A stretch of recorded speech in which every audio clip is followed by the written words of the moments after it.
Hey YouTube, I've got some good news. So, one, my channel is still in existence today. So, every day I don't get deleted, maybe on one more day to not being linked back to the old one. Two, um, I realized that I actually never emptied my trash can from a couple days ago. So I was able to recover a couple of video clips here and there. Um, So anyways, as far as the videos go, I was actually able to recover a couple full videos. Thank you again, everyone, for resubscribing to the channel. I got a lot of positive feedback when I reached out for the second time to everyone with that annoying request to do some stupid stuff on social media. I'm going to post the two most recent full videos that I can do, which is the novice intro to investing. And I'm happy about that because I think that actually is a pretty good, important stepping stone for some of my friends out there who I reached out to who don't have any investing experience at all. So with that said, I'm going to go ahead and post that. So the first one, this is just going to be an intro to the first one, and the second one should follow soon after that because it is already made, but I'll probably wait a day to drop the fresh video on you. A little bit of a side note, in the video, when I filmed it, I had mentioned stuff about a Webull account and how I didn't have a referral link for Webull. And the more I thought about it, the more I said, why don't I go make an account? I mean, it's literally, there's a $5 minimum deposit to get to be eligible for the referral bonus, which is like, I think 1 or 2 free stocks. So I did it. I used a referral code from a friend. He got some free stocks. I got some free stocks, and now maybe if you want to get some free stocks with Webull, that's also a new link in my referral codes. But so yeah, if you're interested in Webull, that's also a platform. To be honest with you, though, I don't from just messing around with it here and there, I'm not entirely a fan of the platform. So maybe sign in, deposit $5, get your free stock, and move on from there. Hey YouTube, wubba lubba dub dub. Okay, maybe that's my new. Maybe that's going to be my catchphrase from now on. Wubba lubba dub dub. Let me know if you think that's a ripoff or not. Welcome to the wave of new subscribers. I recently went on a shameless campaign with everyone I've ever met even once in my life to try and get some real people subscribed to the channel. So thank you to everyone who took the time to hit the subscribe button, and double thank you if you're actually watching any of the content. Hopefully you get something out of it. With that being said, I talked to a couple of people who, while I asked them just for the subscribe, they did mention they were interested in getting into investing with crypto, but didn't have any investing experience. And I don't know how it slipped my thought process, but I've never actually addressed the complete crypto investment noob.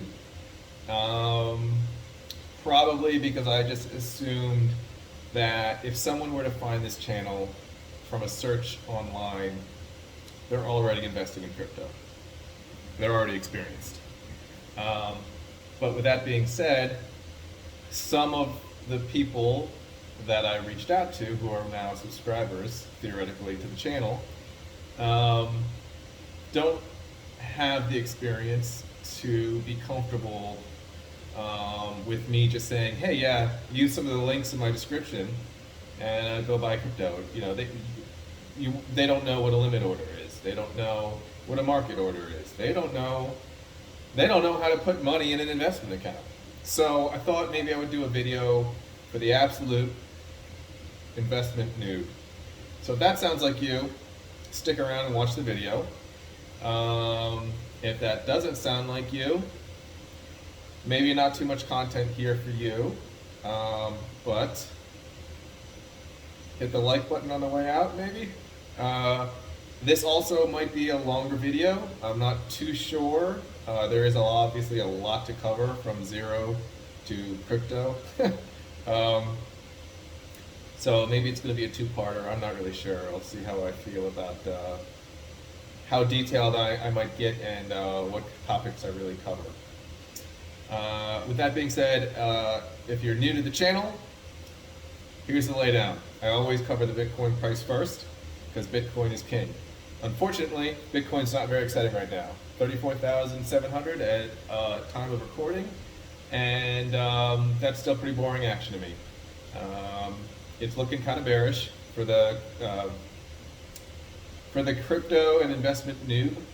Bearish is I don't know how it came about, to be honest with you, but it is a term used to describe a market in a downtrend. Bullish is the term used to describe a market in an uptrend. So that's why there's a bull on Wall Street, because Wall Street's full of bulls. Anyways, so yeah, Bitcoin not exciting. It's looking bearish to me. I expect still some pullbacks.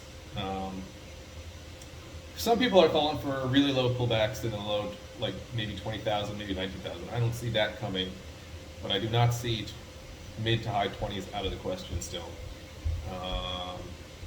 There's just definitely a lot going on fundamentally and price action wise.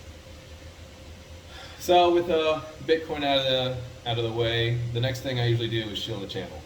And if you're already subscribed and watching, thank you so much. So you don't necessarily need to hit the subscribe button, but for anyone who's not subscribed, please consider hitting the subscribe button. And this goes for anybody I know who hit the subscribe button. I am giving out good dollars, which is a cryptocurrency. I did a review on the project in one of my videos. Check it out if you're not familiar. So if you signed up for the channel and you want good dollars, let me know. And if you don't have a good dollar wallet, there's links in the description to many services. Good dollar, I believe, is the last link. Check it out, sign up, and if you use my referral, we both get free good dollar. So even if you just want to use the link to help me out, it'll help me out. But yeah, I'm totally willing to give good dollars, giving away 25 good dollars to anyone, friends or strangers. Let me know. With that being said, there are a lot of other links in the description for other services for crypto. I'll probably refer to some of them later on in the video, going from 0 to 100.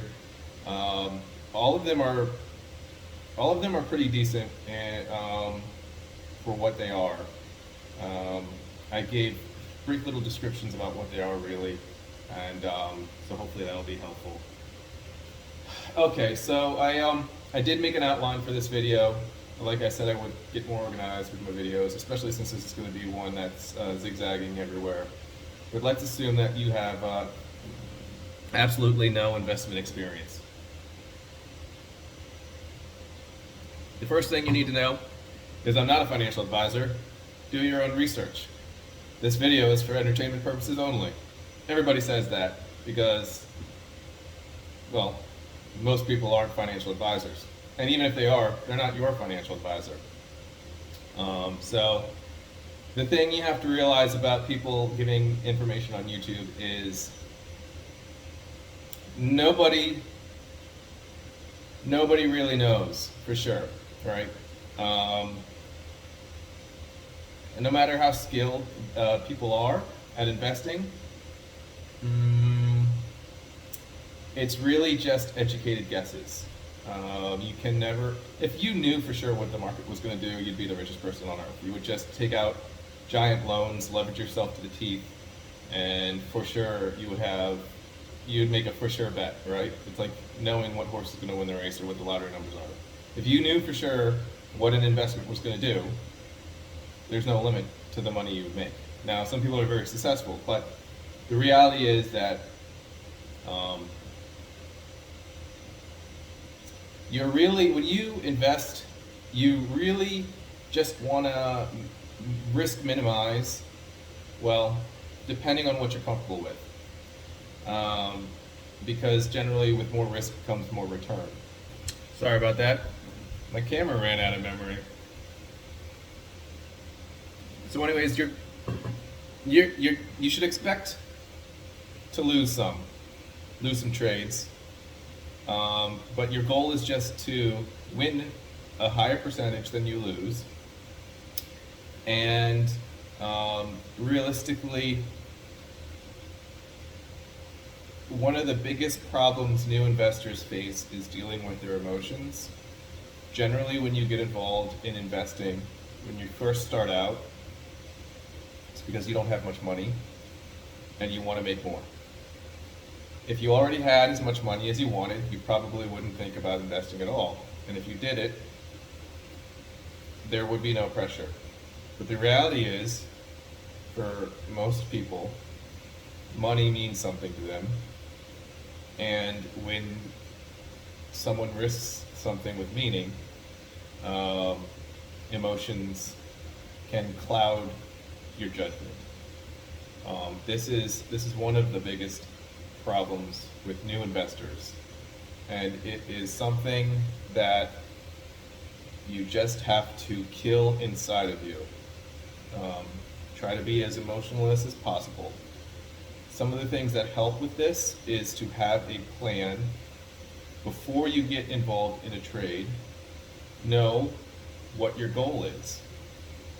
Get into a trade, meet your goal, and get out at your predefined terms. That way emotion doesn't play into it. Your greed doesn't play into it. Your temptation to risk more doesn't play into it. You just do what your rules suggest. Now don't get me wrong, like obviously I'm human like everybody else, and I make every mistake. I've made every mistake that you can make in investing. And I'm lucky enough, I'm fortunate enough to still be in the investing world, because no matter what losses you realize, the reality is that the best way to recover your losses is to stay in the market. So with that being said, you should also attempt to minimize your exposure to your emotions by playing only with an amount of money that you will be comfortable with losing. And like, this is where soul searching is involved. Be honest with yourself and say, and try to really put yourself in the mind frame of losing X amount of dollars. And if you are comfortable with that, then that is an amount of money that's acceptable. If you're not comfortable with that, then adjust your size. If you have $2,000 and you need $2,000 for rent next month, and that's all you have, and your investment doesn't turn out well in the next month, which is a very short time frame, to be honest with you, then start smaller. And it can be frustrating to start smaller because your returns are going to be smaller, but it's one of the best ways to avoid losing money, because we're all here to make money. With that being said, there are tools available that you can train with. It's called paper trading. I am familiar with the TDA paper trading application, and I like it very much. This is primarily for stocks, not crypto, but it's fundamentally the same. You're dealing with different asset classes, but the the structure of what you're doing is intact. It's the same. You're buying something, you want it to become more valuable, and then you're hopefully selling it when it is. And that's how you make money.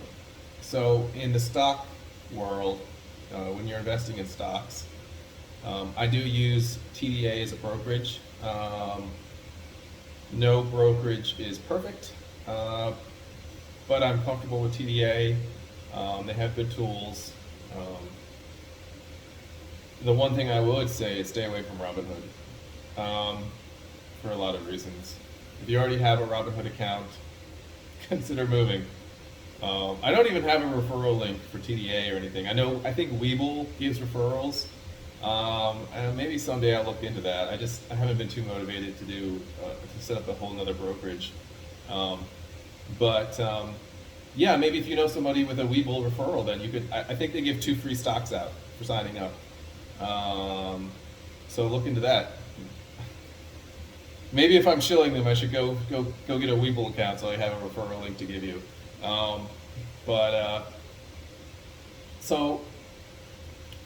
Going back to the paper trading, the paper trading account is basically, it follows everything that you would invest in, and you can buy and sell just like you normally would if you were having a real account. But the paper money is fake. It's just a practice account. So it uses real data, and it will place trades as if you were executing them with real money, but the whole account is just fake money, and you'll never be able to cash out into real money. It's helpful because it gets your muscles greased. It gets you familiar with placing orders, looking at your portfolio, getting familiar with all of the concepts involved.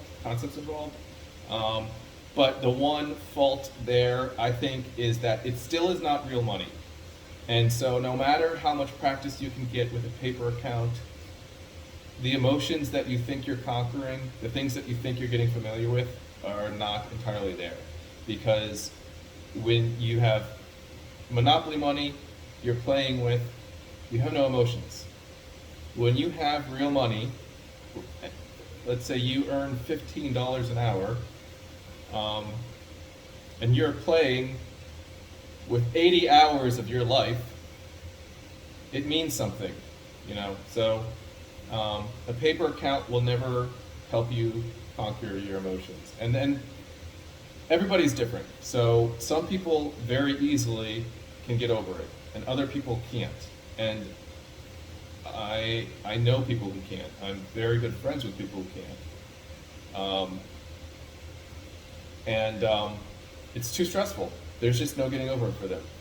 They can't watch the market and see the ups and downs and not experience fear to the point where they can't logically execute what they want to be to be wise about their investments.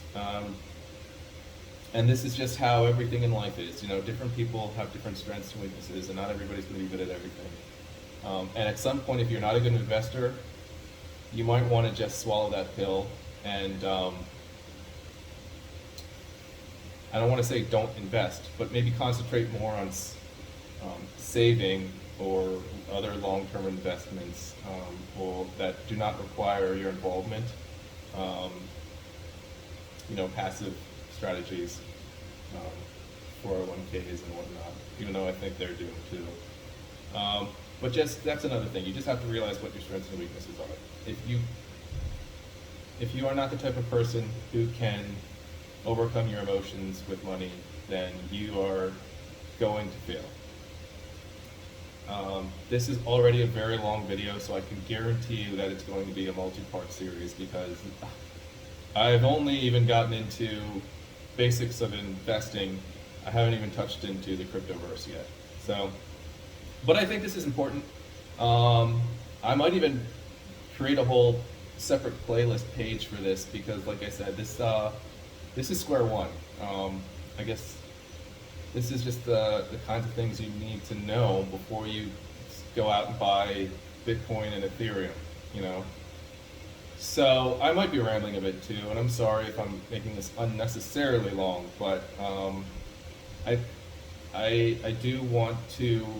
I'd rather cover more than less. Um, and if you're serious about learning, then I don't think the difference between a 30-minute video or a 20-minute video is going to make the difference to you. I'm not trying to waste your time, but I do want to impress upon you how important it is to understand the fundamentals before you move on to screwing around with crypto. Okay, so let's say you start up their paper account. You've been messing around on that for a while. You know how to fill orders. Limit orders, basically. I'll go over the real basics. I'm not even going to go over like shorting or leverage or margin or anything like that because just stay away from it. If you want to learn about that, go find someone else. This is a basics video, and this is just enough to get you to buying Bitcoin. Ultimately, this series is to get you comfortable to buy and hold Bitcoin. I guess you could just skip to that if you really want to, but I would like people to understand more and why, so that when Bitcoin goes down 50%, you don't sell, lose money, and then miss the train on the way back up when Bitcoin goes up 5,000%. The emotions that you conquer in the beginning are going to help you in the long run. The information, the familiarity you get with investing now will help you with the ultimate goal of buying and holding Bitcoin. And it sounds simple. It sounds very easy. Buy Bitcoin, don't sell it, right? And that has been the secret to what little success I've had is ultimately buying Bitcoin and not selling it. And could I make more money buying and selling and day trading? Yeah, maybe. Could I lose a lot more money? Yeah, maybe. I'm not a great day trader, and that's one of my weaknesses. Day trader. I'm using these terms. So there's different kinds of traders, just like anything else. You have day trades, swing trades, long term. They're all just basically time frames, and really short time frames are day traders, where you might buy and sell a position 20 times in a day. I don't recommend that. I tried it myself. Some people are very successful with it. There's a lot of tax implications to that. There's a lot of rules around it. You do need to have a certain portfolio size before you even think about day trading with a brokerage. It's $25,000 for U.S. citizens.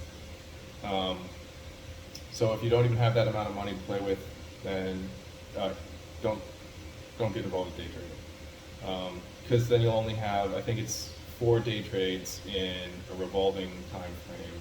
I think 5 days. I'm not completely certain on that. I knew it at one point and I forgot because I stopped day trading. And a day trade is just initiating a position and closing that position in the same day. So, if that means anything to you yet. So back to fundamentals. I'm going to run out of memory again. I'm going to have to keep doing this. Pause for part C of part 1, investing for the newbie. Okay, picking up from where I left off. I think I was talking about day trades. Don't do it.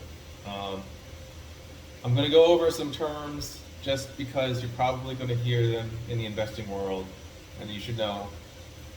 Look into it at your leisure, but day trading is very stressful. Very few people are successful at it.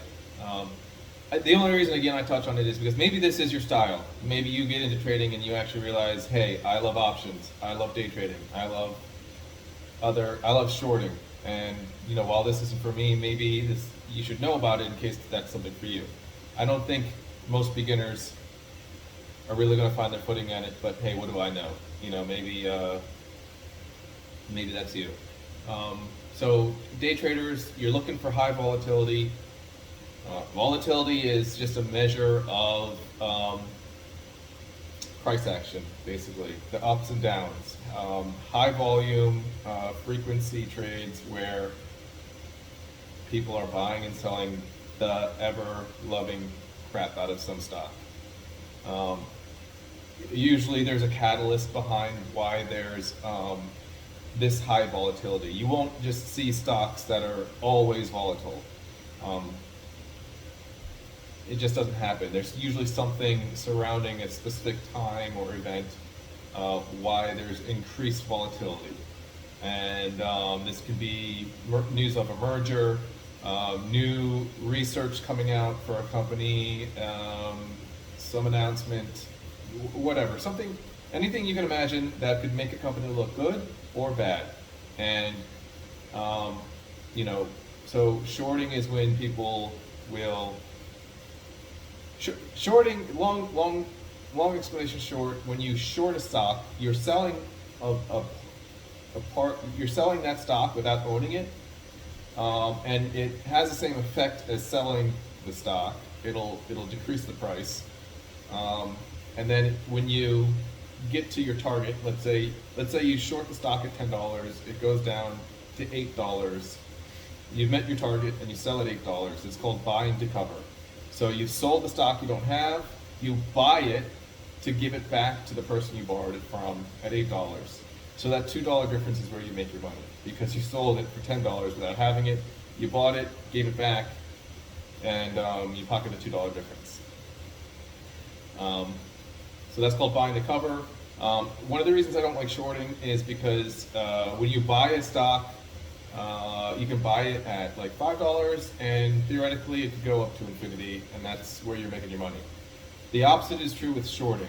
So you can only short a stock from, let's say it starts at 1,000, and you short it all the way down to zero. You made $1,000. That's your potential possible maximum profit. That'll never happen. It never goes to zero, almost. At least I don't know of any time it has.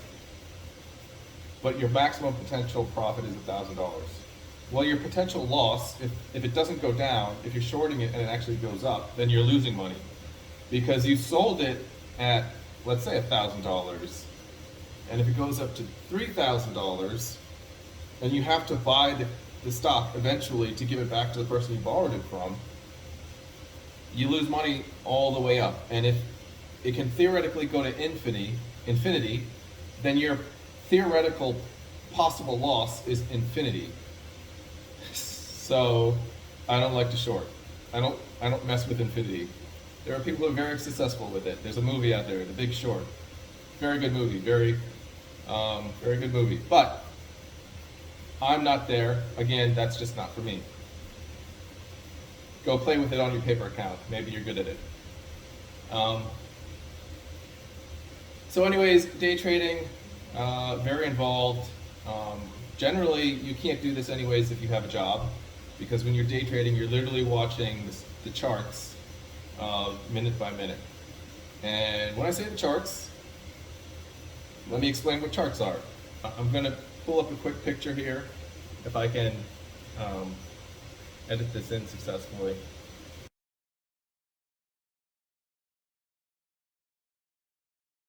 Okay, so if I've edited successfully, I just showed you, this is actually a Bitcoin price action chart.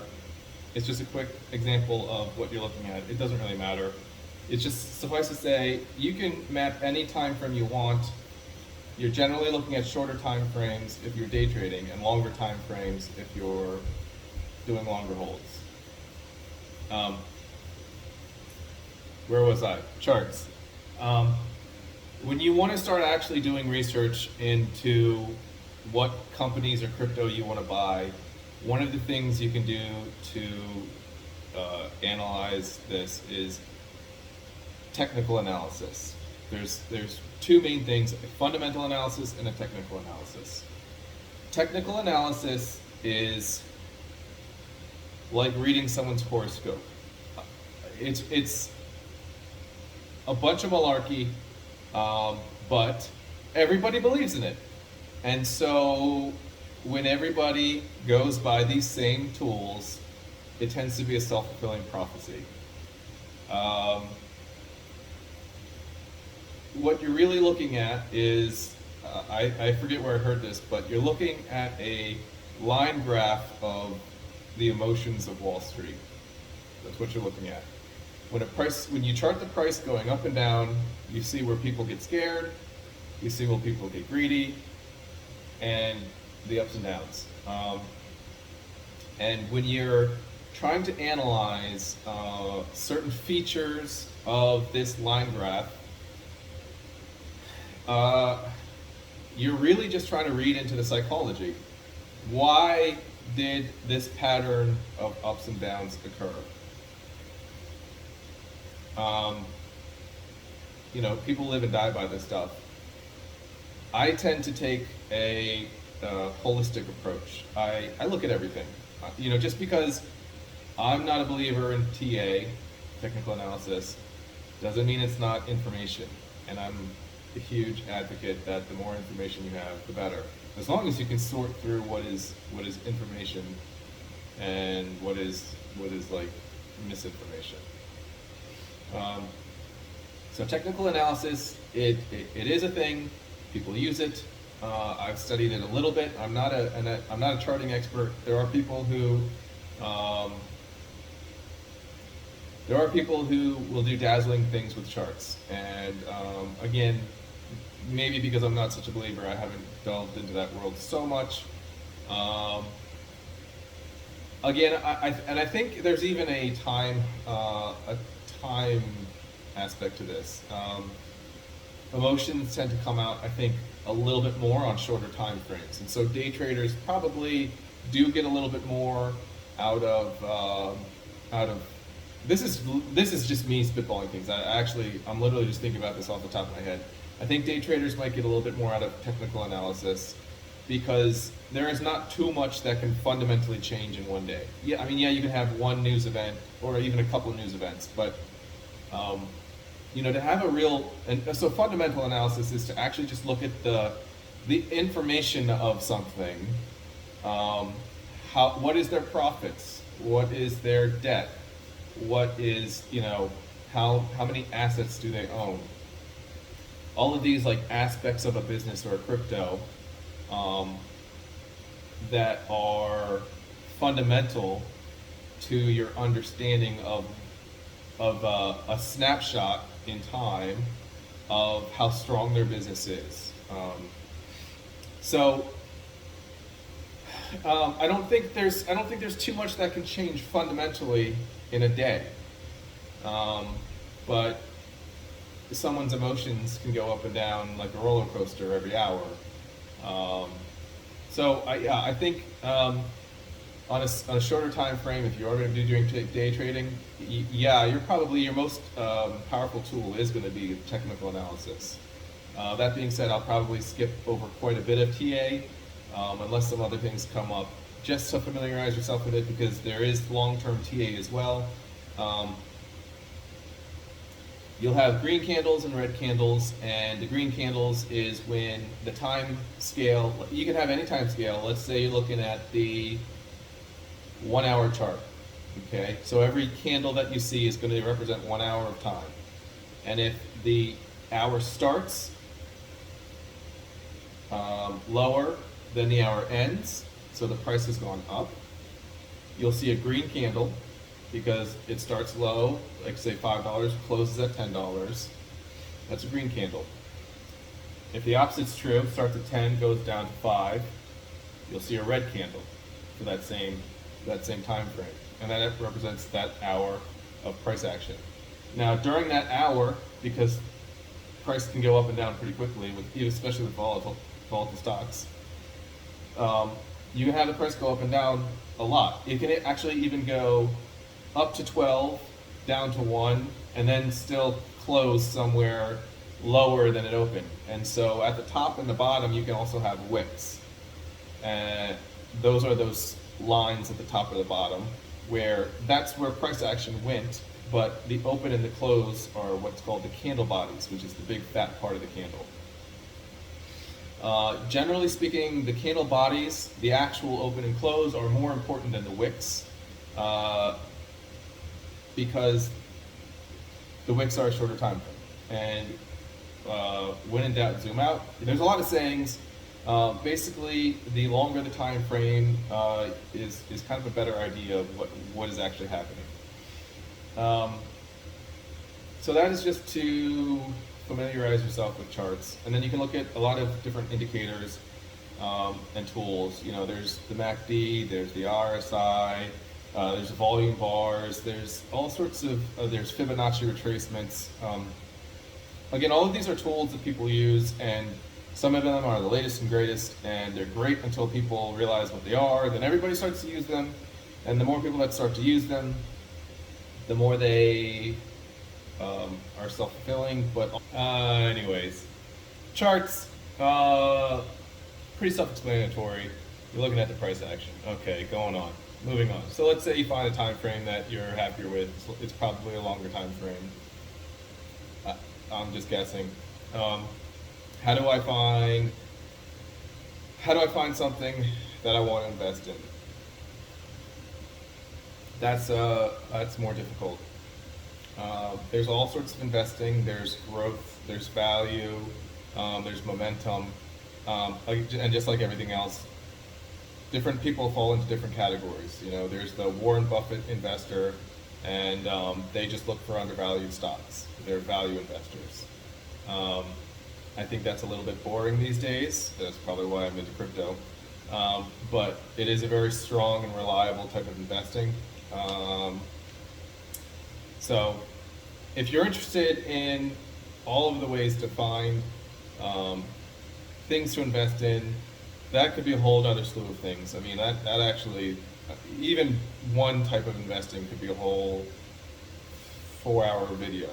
So I'm not going to go too deep into that. Just know, if you want to learn more about how to make selections, I don't know, leave me a comment. I guess if you're watching this and you want me to do a video on it, I'll do a video. I don't know how helpful it's going to be when my ultimate goal is just to get to Bitcoin. You know, am I going to be talking about Coca-Cola when I want to get to Bitcoin? So far, I think all of this stuff is fundamental to understanding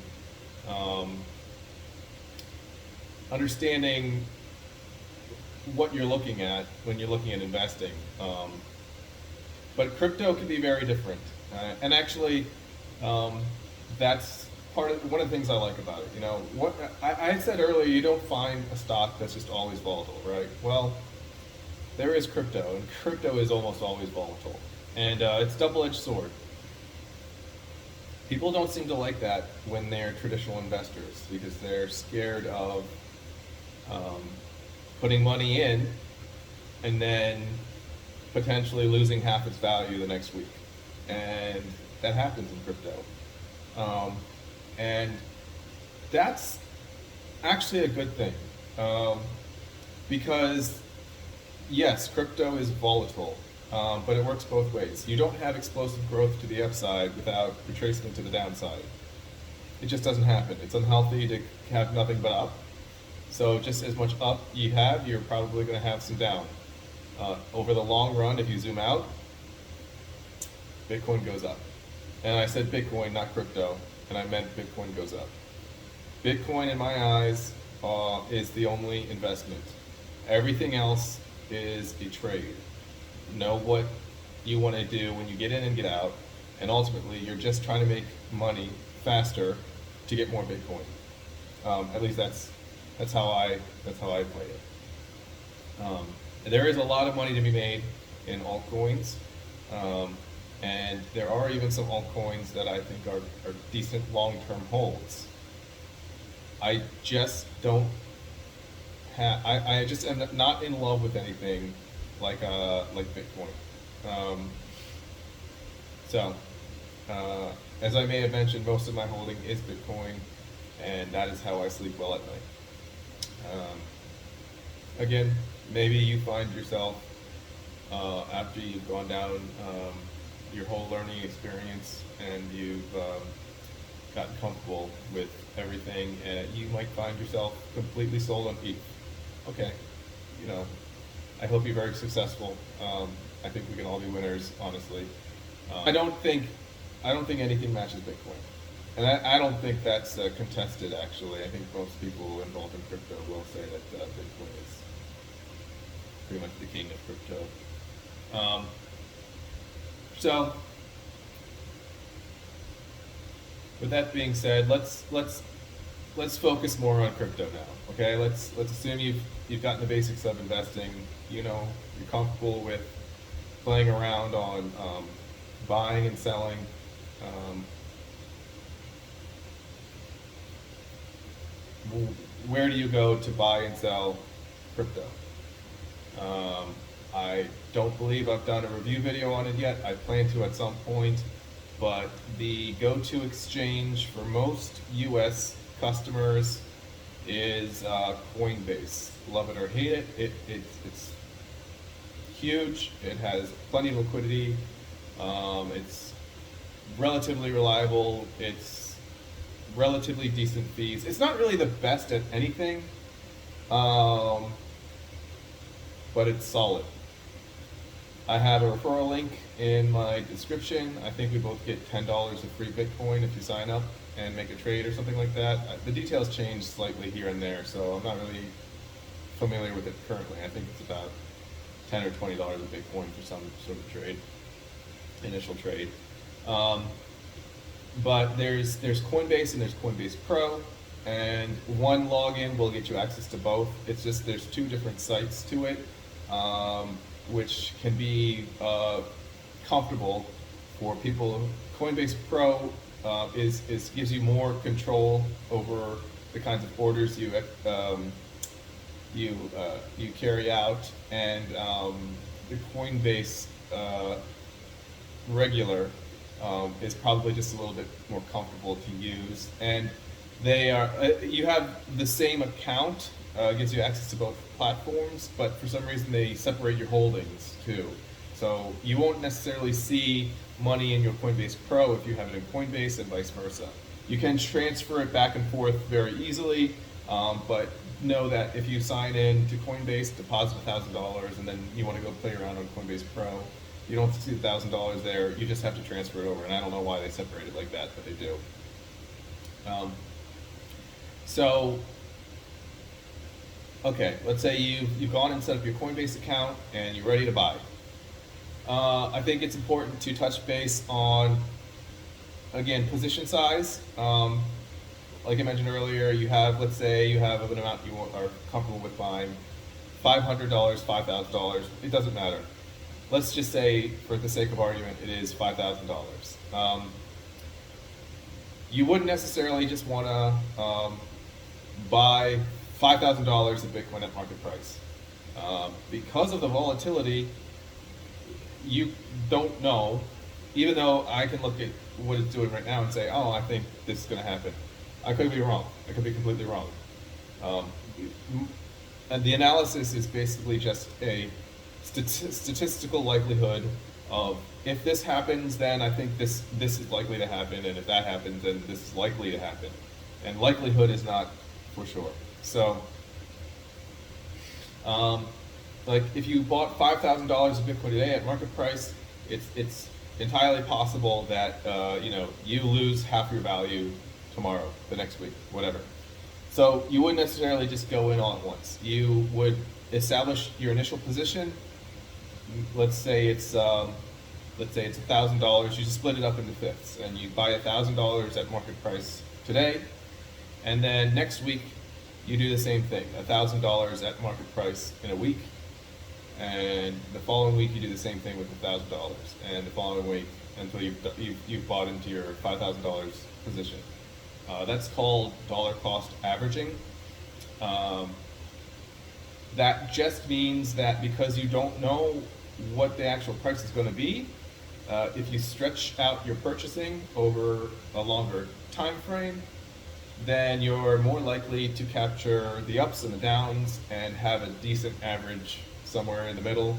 that will make you more comfortable with being able to hold the asset for a long term. Obviously, it's easier to hold something that you're in profit, other than holding something that you're in a loss. And Bitcoin should be a longer term hold. I talked about day trading and swing trading and all that.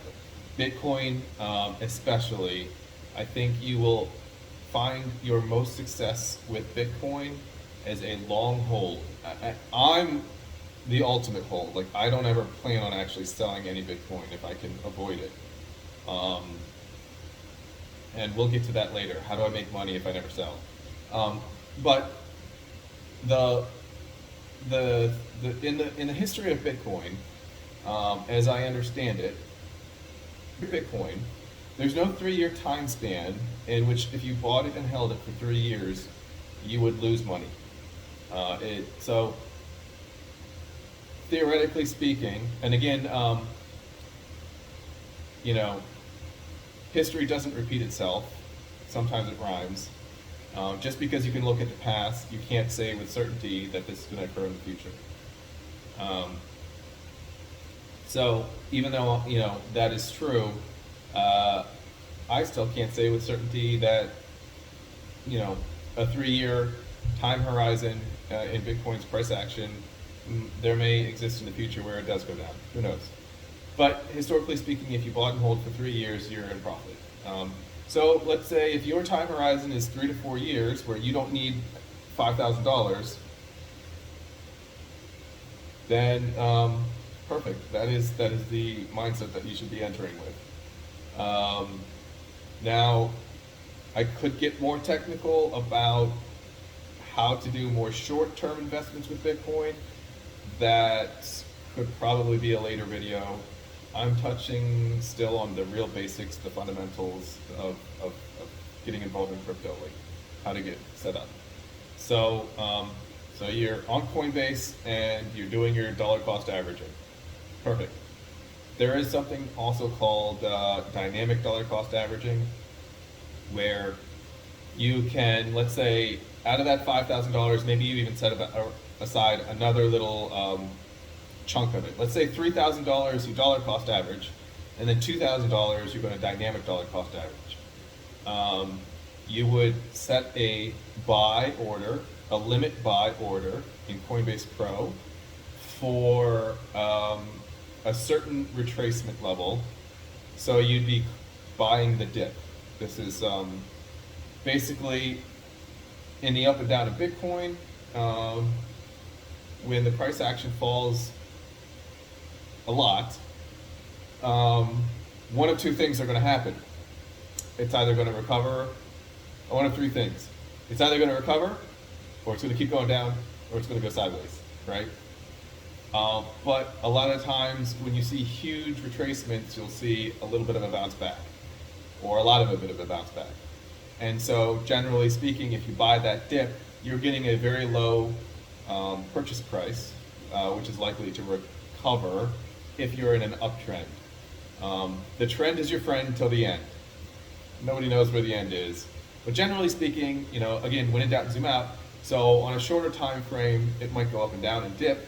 But if you're looking at a long-term trend, if you're in a long-term trend, an uptrend, then you're likely to do the recovery, and you're likely to go up.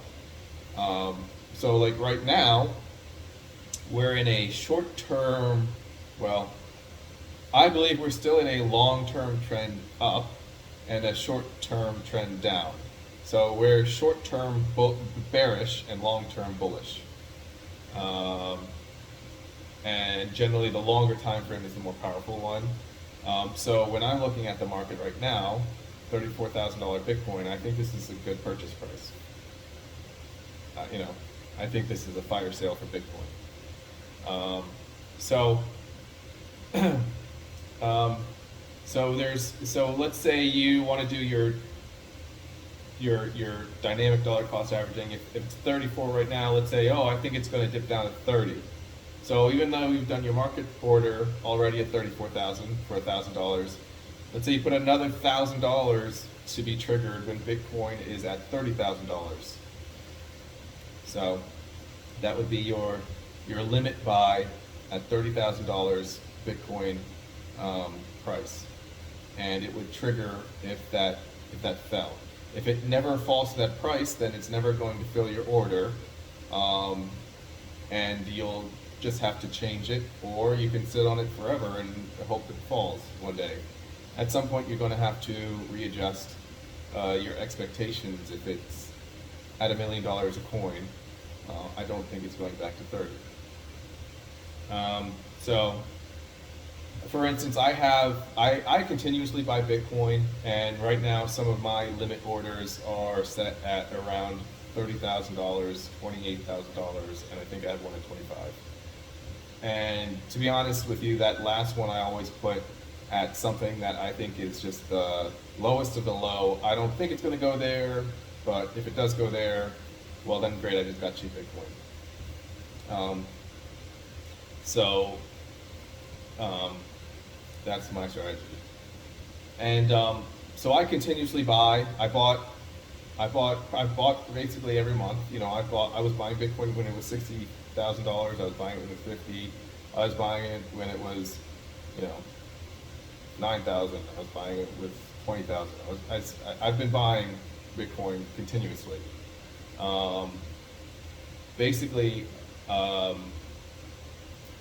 again, because I'm long term, I think in the long term, I think it's entirely likely that Bitcoin goes to, you know, $1 million, $5 million a coin. And that sounds ridiculous because you're probably sitting here listening to this and you don't actually understand the fundamentals of the economics, the technology.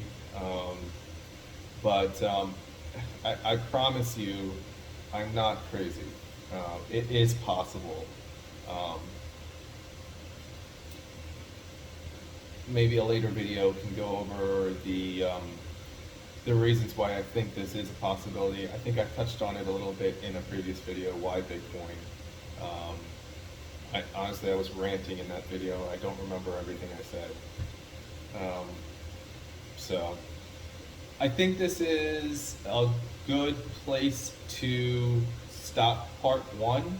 This is going to take me a long time to edit probably because there's a lot of video to go over. And I did some stupid rumblings and ramblings. So this will be a good place to pause and stop, and let's all take a break. And if you have any comments, let me know for part two. Is this kind of a video helpful for anybody? Let me know. Do you want me to cover anything else specifically in part two? Do you want me to go into more detail with Coinbase? Do you want me to go over other options other than Coinbase? You know, there is Binance, there is crypto.com, there is KuCoin. I have all those referral links in my descriptions as well. You know, do you want me to go over? They're all pretty much exchanges that are solid platforms. Yeah, square one though. Let me know how this first part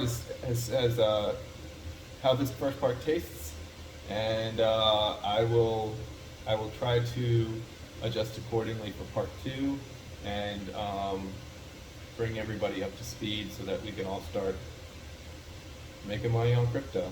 All right. Well, beloved Dub. Documentary has had a great deal of interest from overseas broadcasters. The Canadian Broadcasting Corporation, Australian Broadcasting Corporation, CBS in the United States. No. Huh? I don't think so. Right. I gather the BBC plans to